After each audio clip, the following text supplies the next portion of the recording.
Hello to you and welcome to Time to Sparkle with Rowena Brykin. Today we have a very special mama joining us from Cape Town, South Africa.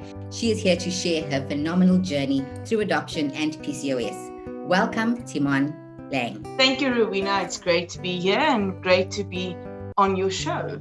You are a mama unicorn. You're part of our group. And it's just an honor and a privilege for you to share your story with us and your journey. So thank you. I'm glad I can get this message out there and assist parents that is thinking about adoption and how we can, make it smoother for other people to go through the process. Adoption is an amazing opportunity for people to experience a family. And your journey is so unique. And I'm so grateful that you're going to share it with us. And you're going to give us some tips and how-tos of the process and also how it's been for you. So let's get straight into it. For those of you who don't know, Timon is the sister of a very good friend of mine named Margie. Now, we met in 2009 when I was housemate with Margie, and that was such an exciting time of our lives, living in the UAE and really just enjoying it. And who would have known that all these years later, we'd be face-to-face speaking about motherhood. So I'm so thrilled. I can't believe it's been that long. Sure. That's a lifetime ago. I absolutely love watching your family grow. Your girls are absolutely beautiful, Elizabeth and Ella. So tell us a bit about them and how old are they now? So Ella is 5 years old and Elizabeth is 2. Sure, okay, where to start on Ella? Ella is the ballerina and she's a princess. Elizabeth is a bit of a cocky at the stage. So everything her big sister does, she does. And I think she loves her big sister a little bit more than she loves us. But we are dealing with that. They're so cute together. I couldn't have wished for a better pair. Timon, situations like yours are exactly why adoption is a beautiful thing. You and your husband have so much love to give, and you give it in such a beautiful, beautiful way. So many people dream of adopting the way you have. So I wonder if you can share with us, how did it all begin? Tell us your story. Well, Rowena, I have to be honest, I've always wanted to adopt. So I think my story is a bit different than what most people go through. I understand that most people try naturally first and then adoption is a last resort for them. For me, I don't know why, but since standard 9, I've said I want to adopt. But my husband, on the other hand, obviously wanted to try first. So we made an agreement, we will adopt, and then we would also try naturally as well. And I was diagnosed with PCOS a while back. I mean, I can't even remember when. And one of the side effects of PCOS is infertility. So it would have been a process for us to have a child naturally. But I was willing to do it. So all I asked was to take the stress off me, is that we adopt first and then, start the whole IVF and all of that process. That's interesting. I think there are so many ways to start a family. And I love that you had decided right at the beginning of your marriage exactly what you wanted to do. And I think it's so important for people to own that, know what you want, and be proud of that process, because everybody deserves love. And you have given those girls a beautiful family. And I'm so proud of you. So well done to you and your husband. Thank you.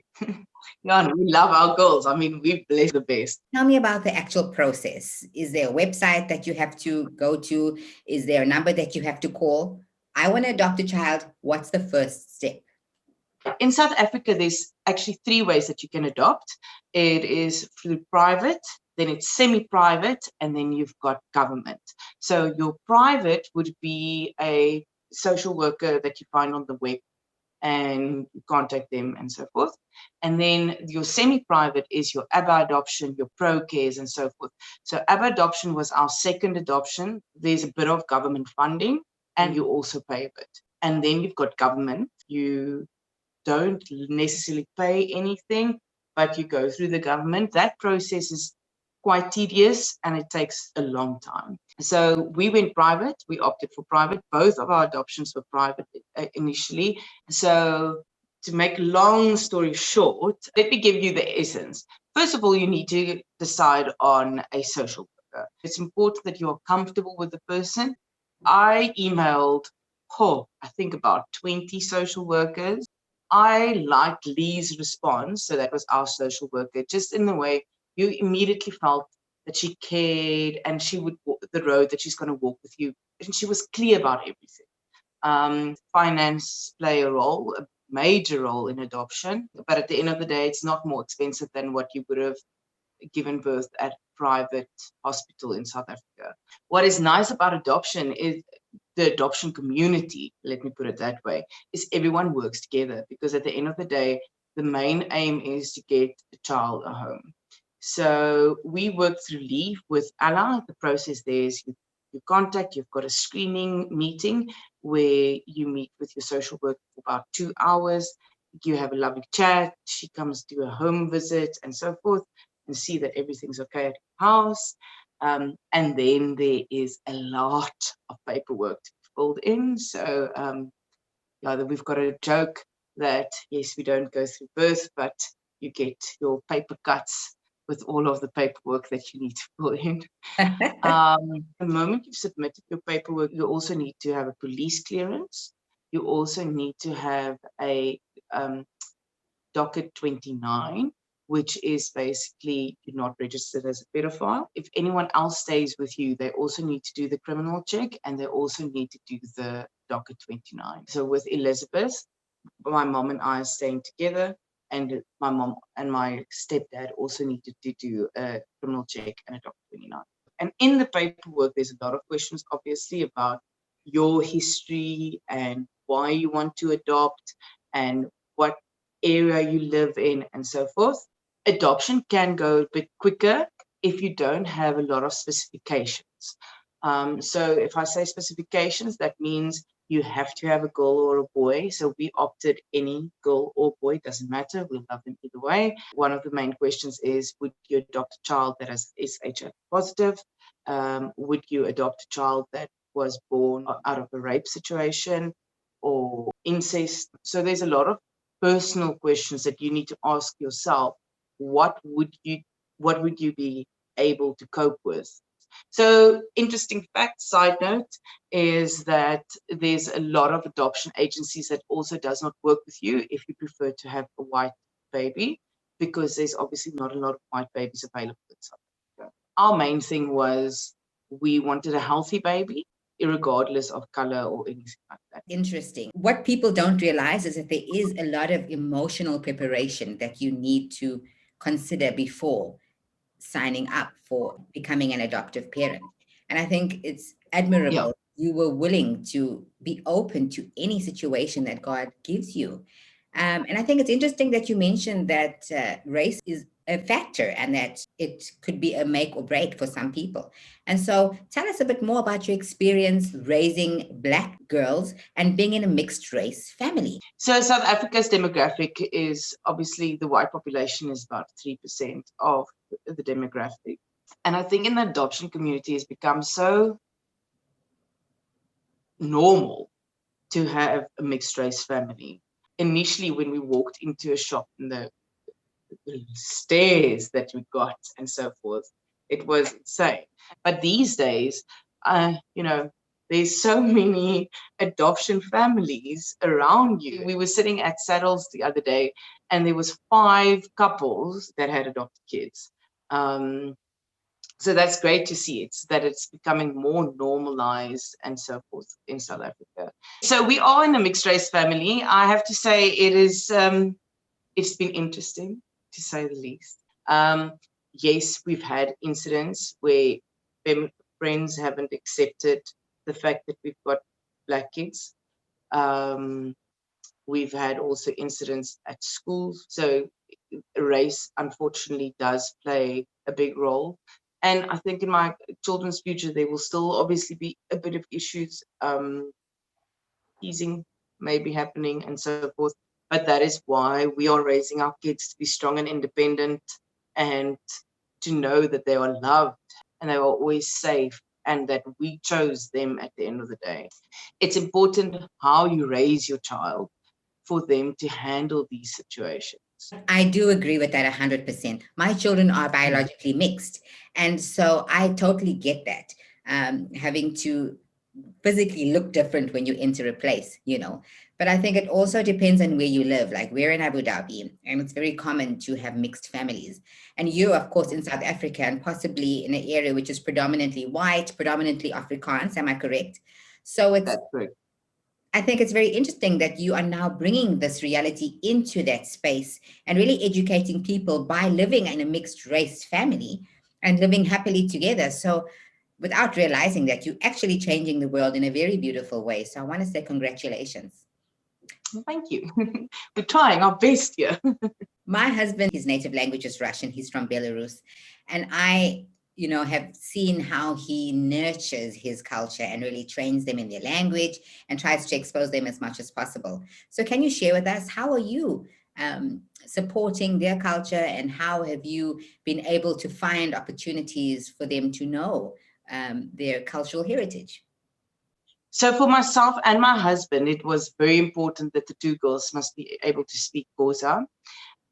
So we employed a helper, a Xhosa lady, to teach the girls Xhosa and their culture, and us, not just the girls, because I cannot imagine having a 16-year-old that can speak a language that I can't understand. So it's important that we all can speak Xhosa in the house. And I'm hoping that Pam will assist us for a long time going forward. So yeah, if I can give any message to adoption parents, it is important that the girls know their culture and they know where they come from, because at the end of the day, yes, I'm bringing them up in my culture and they're speaking my mother tongue, but they need to be able to adapt to the other culture as well, especially in South Africa. I love that you teaching them to relate to everybody.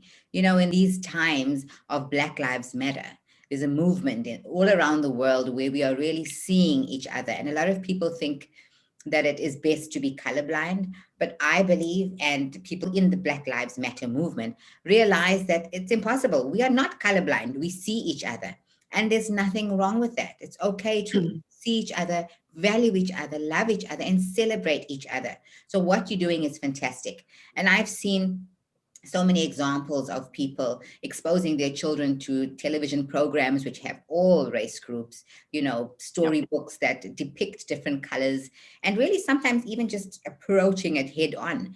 A previous interview with a single mom of twins named Pilar, she sits her boys down and says to them, do you know what racism is? And for some people, that's a bit advanced, but I think on your level and in your way, you can find a way to truly expose your children safely before they're exposed in a dangerous and threatening way outside. So I'm so proud of what you're doing. I love that you are celebrating the Xhosa culture. And I know you say Xhosa because it's not your home language, but the correct way is actually Xhosa. And I I'm sure know. you learn the clicks as time I actually had course at university, but I didn't go too well. I But also I'm trying. I also did isiZulu in university. I mean, I don't use it today, but I know that the clicks can be very challenging. So good luck. Thank you. So Timon, you've come so far. You're a mom of two beautiful girls, and I'm sure it's been a roller coaster of emotions and experiences. And so looking back, I wonder if there's anything you would do differently. I think any mother would have a few moments in your life where you go, oh, how did I think that was a good idea? But that said, I wouldn't change anything, no, because we've got two beautiful girls, healthy girls. The one's a bit of a roly-poly at the moment, but we're working on that, and we love it to bits. Elizabeth dances the whole time, and yeah. So we're just absolutely blessed. If there's one thing, I would not necessarily be the control freak that I was initially with Ella. And just relax and not worry so much that you're doing something wrong, and just enjoy the time. That's so true. I think you have one shot and you have a few years to just enjoy that special time when they're little. And I can relate to that, just wanting things to be so perfect. And the kids really teach you that, you know what, you're not really in control, just relax. But my 5-year-old thinks she's in control, though. I know I turned 5, and on the day she turned 5, she said, "I am now 5. I am a big girl now. You do not have to tell me anymore." I guess it's okay. So yeah. That's very sweet. You mentioned that you were diagnosed with PCOS a few years before you decided to start a family. What has your journey been like since that diagnosis? Would you mind sharing? Rowena, I have to be honest, I have taken it head on. When I was diagnosed, I was okay with the diagnosis. Whereas I know of other ladies that has fallen into depression about it and um, struggled to adapt with the diagnosis. I think my hardest process is the weight problem that you also have because you're insulin intolerant, so you tend to pick up a lot of weight. I can just look at bread and I put up 2 kgs, and that was quite a big adaptation for me because I never struggled with my weight when I was young. So that played a big role in my life. And then obviously some of the other things that can happen if you don't control your weight is you can get diabetes, you can get heart failure is one of the things. So it's got big ripple effect at the end of the day in your life. Yeah, and just the emotional roller coaster that you're on sometimes and fatigue. Um, yeah. So recently, I've made more of an effort to change my lifestyle to fit in with my PCOS. Because originally, when I was diagnosed, not a lot of doctors knew exactly what it is and so forth. And what the doctors initially did is they just gave you a pill. So you were on the pill, and all that was controlled your cycle. And that's not what PCOS is about at all. So you need to cut out gluten. You need to cut out sugars, like very important. You need a lot of sleep. So my sister and I are doing this thing where we are motivating one another. I'm sure that it has been quite a roller coaster. PCOS is an interesting journey and it affects the body, the hormones, and so much of your life depends on your hormones. But I'm very proud to see that you and your sister have teamed up and you have created a social media account where you share your journey through PCOS. And you've also discovered something which I am very excited to start, and that is the journey of essential oils. So I wonder if you could tell us a bit about your experience and what it was like, and how you and Margie have used essential oils to cope with your symptoms. So Margie introduced me to essential oils. And at first I was like, oh, what natural products, whatever. And then I actually tried it. And I can honestly say I can see a difference in my whole household. For PCOS specifically, I've got too much testosterone. Okay. So I get a bit of a, yeah. And the Indiflex assists with the growth of the hair and so forth. And that just normalized my hormones. But I switch on the orange in the mornings just to have a little bit of more energy. And it's such a flexible product because you can put it in your night cream, for instance, your orange, and that helps with the wrinkle. So it's very diverse. And I've fallen in love. And Young Living doesn't just do essential oils, they do household products as well. And that is one of your main journeys, is to ditch and switch. Because at the end of the day, we always think it's just what you take in through your mouth, but you wear your clothes on your skin, and the chemicals that you put in your clothing at the end goes into your skin. So so we've ditched the chemicals when it comes to dishwashing, when it comes to laundry washing and so forth, so that it's not only what you take in through your mouth but also through your skin. So yeah, it's very exciting. How fun. I mean, the fact that you can have your home smelling adorable and it's actually making a difference in your body on a cellular level is very exciting. So Margie is the motivator. Okay, so let's just get that clear. I think if it wasn't for Margie that was so hard on me and said we need to do something, we can't continue like this, we need to change our lives, I would have just, went on with everything the way it was. I'm very interested to know more. I would love to get my hands on the products. Can you believe I don't have essential oils yet? Like, honestly. I have to speak to Margie about that. That is unacceptable. Now, don't give her a hard time. She did give me a gift. She gave me the most adorable mask spray that they had created.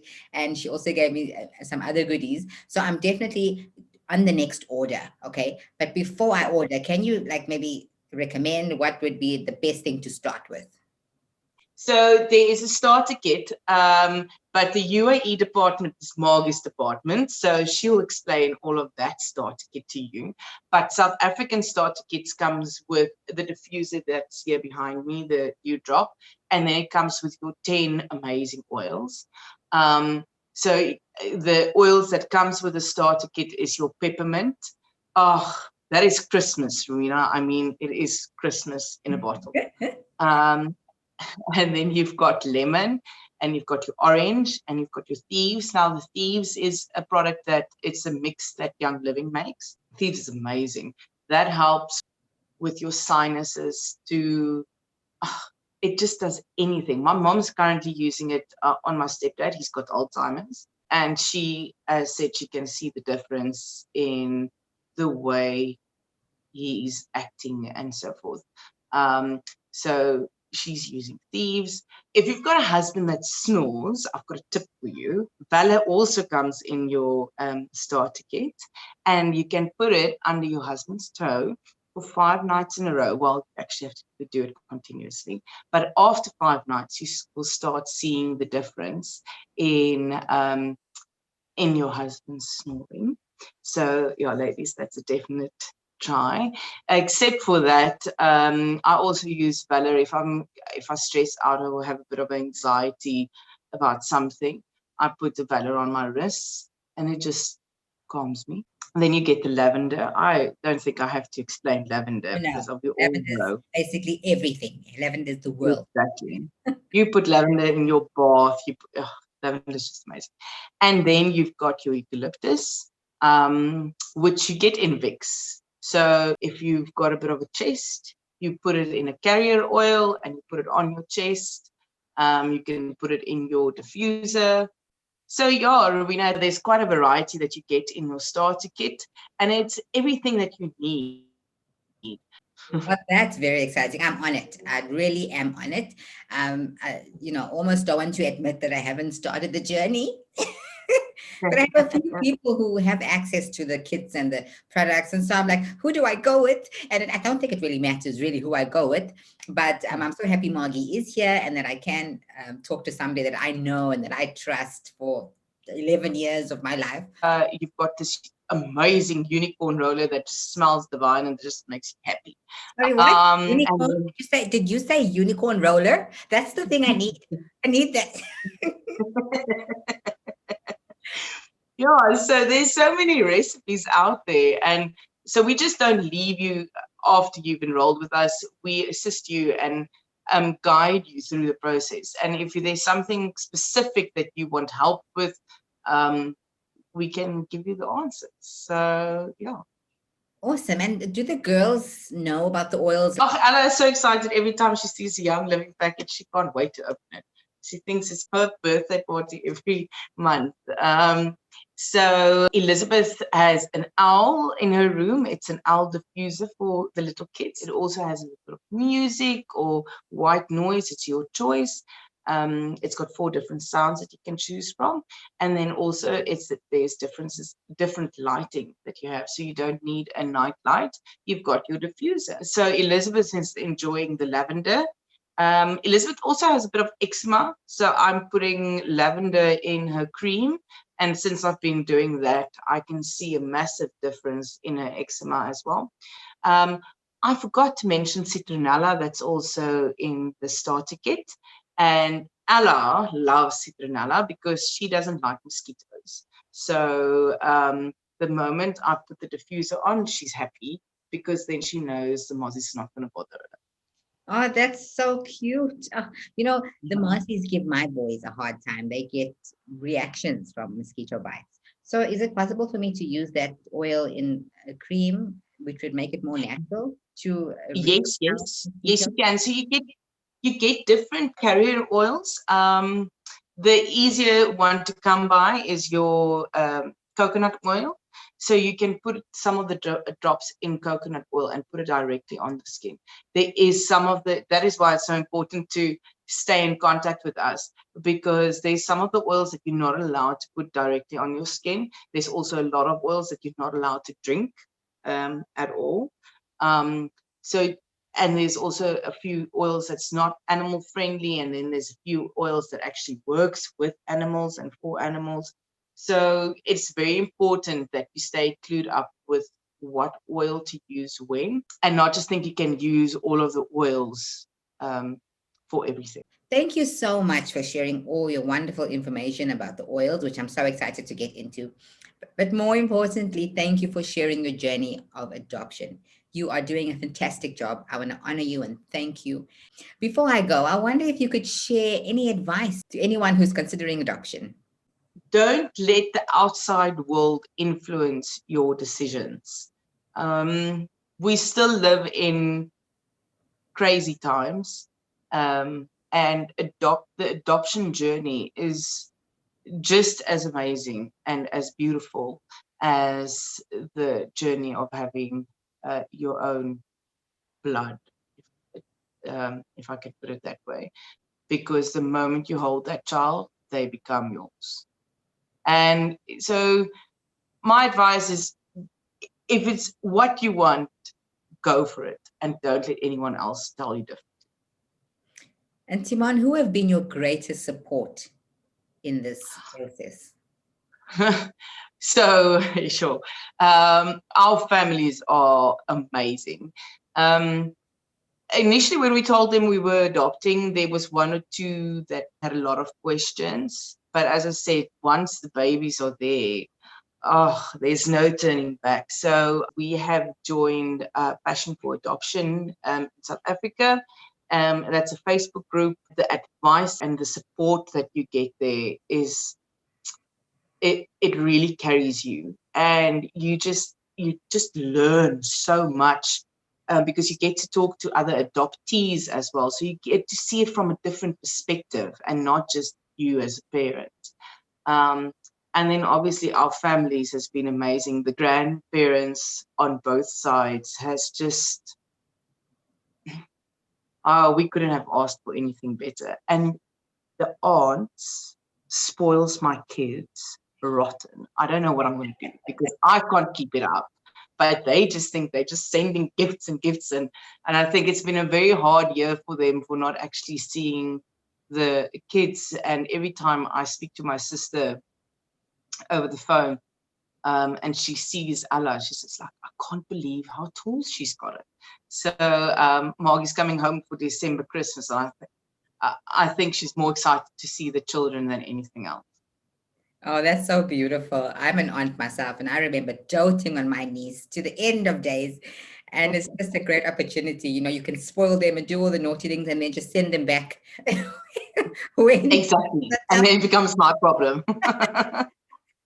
Wonderful. Okay. Timon, on this platform, Time to Sparkle with Rowena Brykin, we celebrate women. And so I want to celebrate you. And I usually use a sparkle, so this is for you. Timon, you sparkle. Everything you do shines. You are a mom of two beautiful girls. You have taken the risk with your husband to adopt and start a family in a beautiful way. I wish you all the best on your journey. Thank you for being so open-hearted. Thank you for being so courageous. We love you, we honor you, we bless you, and we know that you are changing the world one little girl at a time. Congratulations. Thank you, Rowena. And thank you for having me. I really appreciate it. You take care. Chat soon. Bye. Bye-bye.